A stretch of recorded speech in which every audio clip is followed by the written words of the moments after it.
2011 मसीहा मार्च मास 29 तारीख रे सीआरपी छकरे ऑटो स्टैंड रे गोटे मर्डर होता।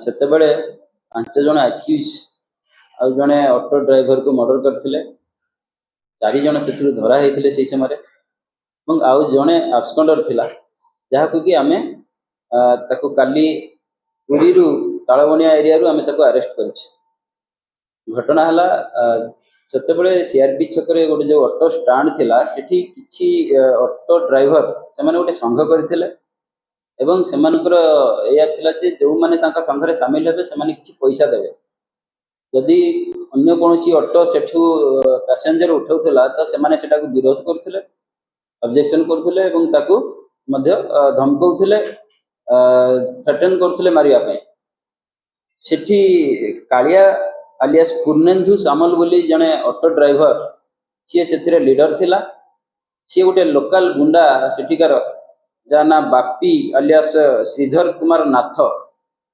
ताकू यूज करुला अन्य ऑटो वाला को धमकेवा पाई।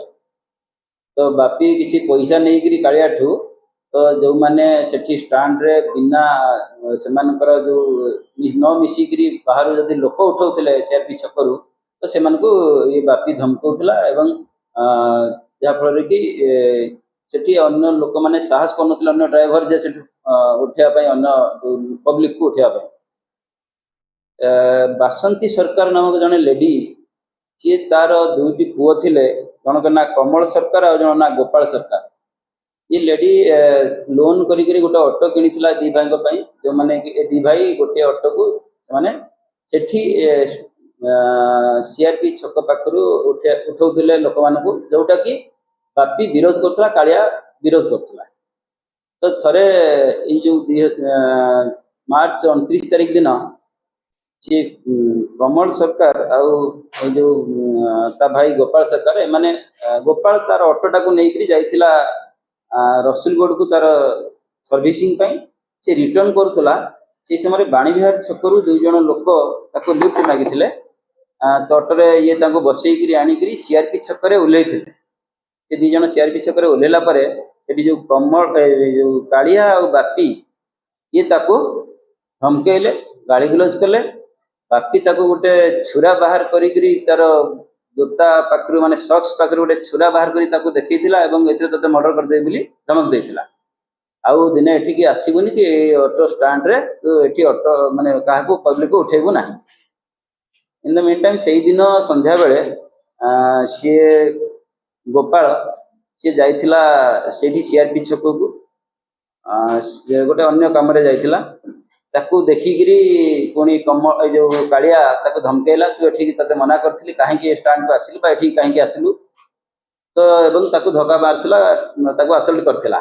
इन द मीन टाइम ता भाई जे कमल सरकार सी मध्य ऑटो नेकरी सेठारे पहुंचीथिला ता भाई को मारुथिवार देखी सी प्रोटेस्ट करथिला एवं ये जो कालिया आ बापी सहित आउरी 3 जन जो माने बुल्टू ओरफ महेश्वर साहू संजी ओरफ संजय सेनापति वीर ओरफ बिरंची स्वाई एमाने समस्ते मिसी ये 2 भाई को अटैक करथिले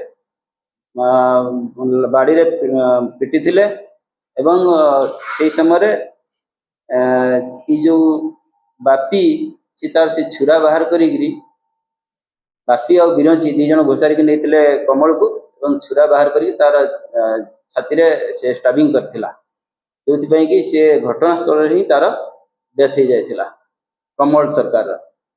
तो ये घटना रे इन्वेस्टिगेशन रे पुलिस सेते बेले समस्त को अरेस्ट करथिला किंतु बिरंची स्वाई से आब्सकंडर थिला 2011 मसीहा ताकू आमे काली तालबनिया जो पूरी तालबनिया एरिया रू ताकू अरेस्ट करा हैछि से सेठारे ऑटो चलाउथला एवं ए घटना पछरे सबठारु बड़ कथा हला जे ऑलरेडी ए केस रो जजमेंट सरी जाइछि कोर्ट रे एवं समस्त को लाइफ इम्प्रिजनमेंट हो जाइछि।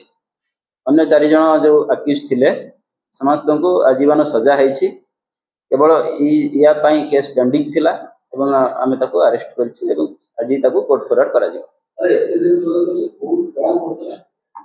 देखो ये वीर आलियास बिरंची स्वाई सी नेहरू बस्ती रे रहउतला ନେହେରୁ ବସ୍ତିରେ ବର୍ତ୍ତମାନ ବି ତାର ମା ଆଉ ଅନ୍ୟମାନେ ଅଛନ୍ତି। ଯେତେବେଳେ ବି ପୋଲିସ ଯାଇଛି, ଯେହେତୁ ଏହାର ମାନେ ସେଇ ନେହେରୁ ବସ୍ତି ଖୋଜାଖୋଜି କରିବାକୁ, ସେ ପ୍ରଥମେ ତା ମା ମନା କରିଛି ଯେ ଏମିତିକା ମୋର ପୁଅ କେହି ନାହାନ୍ତି ବା ମୁଁ ଜାଣିନି। ତାପରେ ପରେ ତାକୁ ଟିକେ ପୋଲିସ ଯେତେବେଳେ ଇଣ୍ଟରୋଗେସନ କରିଛି, ପଚାରିଛି ବହୁତ ଜିନିଷ, ସେତେବେଳେ ସିଏ କହିଲା ଯେ ମୋ ପୁଅ ଏଠି ନାହିଁ, ସେ ବିଦେଶ ପଳେଇ ଯାଇଛି। ଏବଂ ତାପରେ ସିଏ ଆମେ ଲୋକାଲି ଖବର ନେଲୁ ଏବଂ ଆମର ମୋବାଇଲ ସର୍ଭେଲାନ୍ସ ଦ୍ୱାରା ଆମେ ଜାଣିଲୁ ଯେ ସିଏ ପୁରୀରେ ରହୁଛି, ସେଠି ଅଟୋ ଚଲାଉଛି। ତ ପୋଲିସ କାଲି ଯାଇକରି ପୁରୀରୁ ତାକୁ ଆରେଷ୍ଟ କରିଛି।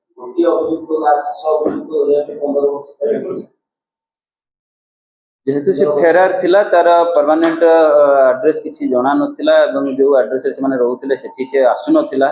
ତ ସେଥିପାଇଁ କିଛି ତାର ୱାରେବଟ୍ସ ବି ଜଣା ପଡୁନଥିଲା। କେସ୍ ସେ ଧରା ହେଇନଥିଲା ଏବଂ କାଲି ତାକୁ ଆମେ ଟ୍ରାକ୍ କରିକି ଧରିଲୁ, ତାର ଡିଟେଲ୍ସ ଜାଣିଲା ପରେ।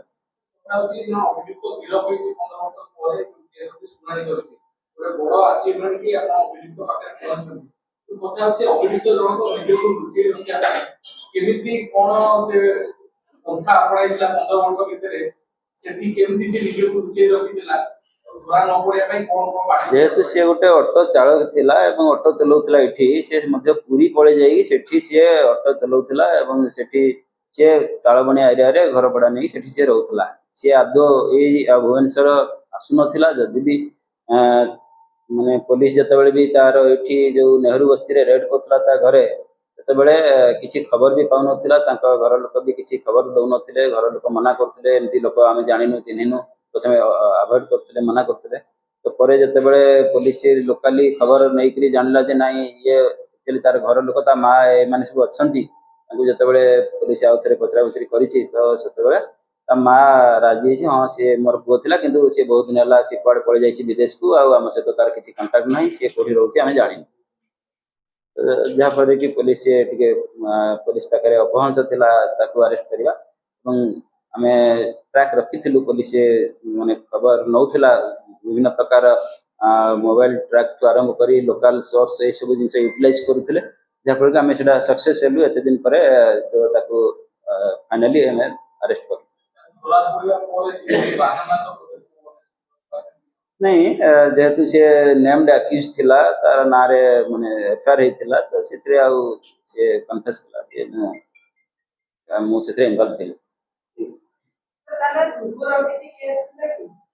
ନାଇଁ, ଏମାନଙ୍କ ନାଁରେ ଆଗରୁ କୌଣସି କେସ୍ ନଥିଲା।